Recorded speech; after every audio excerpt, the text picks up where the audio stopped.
अस्सलाम वालेकुम प्यारे दोस्तों, क्या हाल चाल है सबके। उम्मीद करता हूँ खैर वाफी से होंगे। दोस्तों आप देख रहे हैं राहुल इलेक्ट्रिकल यूट्यूब चैनल। सामने यहाँ पर आप देख रहे होंगे मेरे पास एक टाइमर और दो आदत मैग्नेटो कॉन्टैक्टर और एक सेलेक्टर स्विच यहाँ पर आपको रखा हुआ नजर आ रहा होगा। तो यहाँ पर आज मैं दोस्तों आपको डबल स्पीड मोटर के कनेक्शन करके चेक करवाऊंगा कि जो डबल स्पीड मोटर होती है उसको हम किस तरीके से चलाते हैं, उसकी कंट्रोल वायरिंग किस तरीके से की जाती है। तो यहाँ पर दोस्तों मैं आपको बताता चलूँ कि डबल स्पीड जो मोटर होती है वो दो तीन तरह की होती है। एक तो मोटर वो होती है जो दो मैग्नेटो कॉन्टैक्टर को इस्तेमाल करके उसको चला सकते हैं, और इसके अलावा एक ऐसी मोटर भी होती है जिसको हम तीन मैग्नेटो कॉन्टैक्टर की हमें ज़रूरत होती है, जिसको चलाने के लिए हमें तीन मैग्नेटो कॉन्टैक्टर की ज़रूरत पड़ती है। तो यहाँ पर आज मैं सिर्फ आपको जो दो मैग्नेटो कॉन्टैक्टर पर हम जिस मोटर को चलाते हैं तो उसका कनेक्शन आपको मैं यहाँ पर बताने लगा हूँ। तो इसके लिए हमें दो मैग्नेटो कॉन्टैक्टर, एक अदद ओवरलोड और एक टाइमर और एक सेलेक्टर स्विच की ज़रूरत पड़ेगी। तो ये मेरे पास रखे हुए हैं। और इसके अलावा दोस्तों हम ओवरलोड की जगह हम यूसीआर भी इस्तेमाल कर सकते हैं। अगर आप चाहते हैं कि ओवरलोड इस्तेमाल करना चाहें, जो भी आपके पास अवेलेबल है, चाहे वो यूसीआर हो या फिर थर्मल ओवरलोड, दोनों में से कोई भी चीज़ मौजूद हो आप इस्तेमाल कर सकते हैं। तो अभी दोस्तों मैं इसका कनेक्शन कर लेता हूँ, फिर आपको मैं चेक करवाता हूँ कि ये किस तरीके से वर्किंग करता है। कनेक्शन करने के बाद आपको इसकी मैं डायग्राम भी चेक करवाऊँगा और वर्किंग का तरीकाकार भी चेक करवाता हूँ। तो कनेक्शन दोस्तों मैंने यहाँ पर कंप्लीट कर लिए हैं, क्योंकि अगर कनेक्शन आपको मैं प्रैक्टिकली चेक करवाऊँ तो वीडियो बहुत ज़्यादा लेंथी हो जाएगी। आपको मैं समझा देता हूँ कैसे किए हैं। ये रेड कलर की वायर है जो ये फेज वायर है, और ये ग्रीन कलर की वायर न्यूट्रल वायर है। न्यूट्रल वायर को हमने मैग्नेटो कॉन्टैक्टर से दो हमारे पास है, और इसके अलावा एक टाइमर है। इन तीनों को न्यूट्रल को हमने जो कॉइल पर देनी है वो कामन कर लेनी है। दो मैग्नेटो कॉन्टैक्टर की A2 पर लगा दी मैंने वायर, और वहीं से कामन करके टाइमर की 2 नंबर पर लगा दी है, जहाँ पर हम टाइमर के 2 नंबर पर सप्लाई देते हैं। अभी ये फेज वायर आपको चेक करवाता हूँ। ये देखें, ये थर्मल ओवरलोड के 95 पर आई है और 96 से निकलेगी। तो ये देखें यहाँ सेलेक्टर स्विच में आ गई है। सेलेक्टर स्विच के NO पॉइंट से निकलकर टाइमर के 7 नंबर पर चली जाएगी, क्योंकि टाइमर को हमने यहाँ पर ऑन करने के लिए सप्लाई देनी है। और वहीं से कामन करके हम 8 नंबर पर लगा देंगे, जो हमने NO और NC पॉइंट इस्तेमाल करने हैं मैग्नेटो कॉन्टैक्टर को ऑन ऑफ करवाने के लिए। ये देखें, फेज वायर को हमने 7 नंबर से कामन करके 8 पर लगा दिए। अभी हमारा जो 8 और 5 पॉइंट होता है वो क्लोज होता है, और 8 और 6 ओपन होता है। तो जो क्लोज पॉइंट होगा वहाँ से जो वायर हम निकालेंगे वो हम देंगे। ये देखिए आपको चेक करवा रहा हूँ मैं, ये जो वायर अभी मैंने पकड़ी हुई है ये 5 नंबर पर लगी हुई है। ये वायर यहाँ से निकली है, और जो हाई वाला मैग्नेटो कॉन्टैक्टर है इसके जो ऑक्सिलरी पॉइंट है NC ऑक्सिलरी पॉइंट इंटरलॉकिंग के लिए जो हमने इस्तेमाल किए हैं, ये देखें NC पॉइंट पर लगी हुई है। और NC पॉइंट के दूसरी साइड से निकलेगी। ये देखें अभी एक साइड पे लगी है, दूसरी साइड से निकलकर जो स्लो वाला मैग्नेटो कॉन्टैक्टर है जो दाएं हाथ पे है इसके A2 पर आ जाएगी। क्योंकि जैसे ही हम सेलेक्टर स्विच को ऑन करेंगे तो क्लोज पॉइंट सप्लाई होती हुई स्लो वाला जो राइट साइड वाला मैग्नेटो कॉन्टैक्टर है ये स्लो वाला है, यानी कि ये स्लो स्पीड पर मोटर को चलाएगा, तो ये ऑन हो जाएगा। और जैसे ही टाइमर का टाइम कंप्लीट होगा, जो स्लो वाला मैग्नेटो कॉन्टैक्टर है स्लो स्पीड मोटर को चला रहा है वो ऑफ हो जाएगा, और जो लेफ्ट साइड वाला है वो हाई स्पीड वाला है वो ऑन हो जाएगा।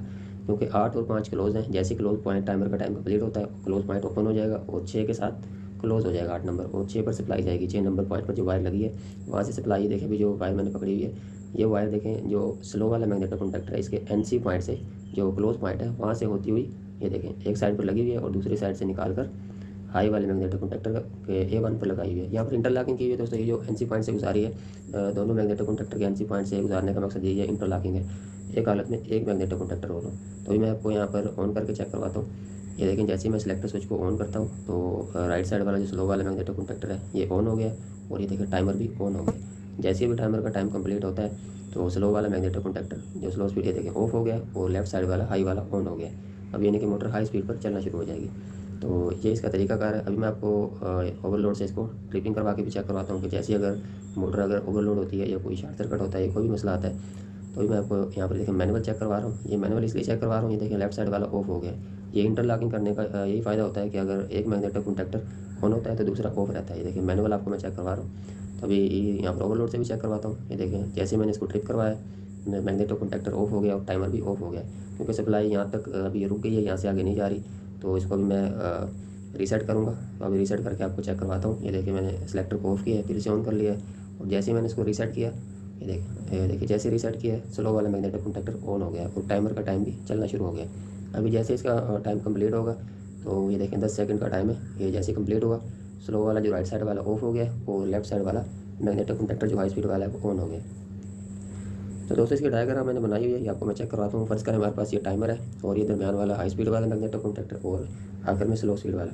न्यूट्रल तीनों की हमने कॉमन कर लेनी है। ये देखें A1 पर या A2 पर जहाँ पे आप लगाना चाहते हैं। और जो हमारी फेज वायर आएगी ओवरलोड के, ये देखें 95 पर लगा देंगे हम, और 96 से निकाल कर सेलेक्टर स्विच पर ले आएंगे। देखिए सेलेक्टर स्विच का जो पॉइंट है वो NO है, ऑक्सिलरी पॉइंट जिसे हम कहते हैं वो NO ऑक्सिलरी पॉइंट है सेलेक्टर स्विच का।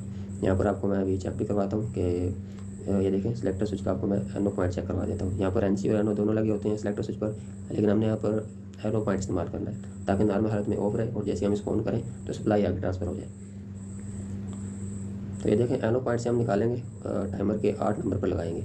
8 और A1 दोनों को हम काउंट करेंगे, ठीक है। 7 नंबर पॉइंट जो है वो टाइमर का सप्लाई पॉइंट है, 2 और 7, ठीक है। 7 पर लगाकर हम उसको 8 के साथ काउंट कर देंगे और ये A2, अच्छा 8 नंबर और 5 नंबर, ठीक है। 8 और 5 क्लोज होते हैं और 8 और 6 ओपन होते हैं। तो 5 नंबर से जो हम सप्लाई वायर निकालेंगे, ये देखें यहाँ पर 5 नंबर से जो वायर निकलेगी वो क्लोज पॉइंट से निकलेगी, देखें क्लोज पॉइंट है, और ये जाएगी यहाँ पर हाई वाले मैग्नेटिक कॉन्टैक्टर के NC पॉइंट से होती हुई स्लो वाले मैग्नेटिक कॉन्टैक्टर के A2 पर, ठीक है। 8 नंबर पर लगाई हमने दोस्तों वायर और 5 नंबर से निकालकर हाई वाले मैग्नेटिक कॉन्टैक्टर के NC पॉइंट से निकालकर इसलिए लेके जाएंगे क्योंकि इंटरलॉकिंग हमने करनी है यहाँ पर। डायरेक्ट भी हम लगा सकते हैं लेकिन इंटरलॉकिंग का फ़ायदा आपको मैंने बता दिया, स्लो वाले मैग्नेटिक कॉन्टैक्टर की A1 पर लगा दी। और इस तरह से जैसे इसका टाइम कंप्लीट होगा टाइमर का, तो सप्लाई 8 से हटकर 5 पर आ जाएगी, यानी कि 8 और 5 क्लोज हो जाएंगे।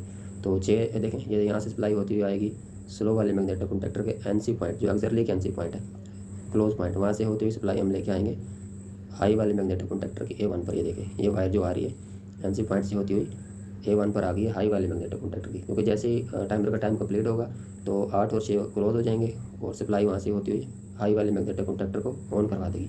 उम्मीद है कि दोस्तों वीडियो आपको समझ आ गई होगी। मज़ीद ऐसी इन्फॉर्मेटिव वीडियोज़ के लिए चैनल को सब्सक्राइब कर लें और बेल आइकन के बटन को भी दबा लें ताकि कोई भी नई आने वाली वीडियो पर वक्त आप तक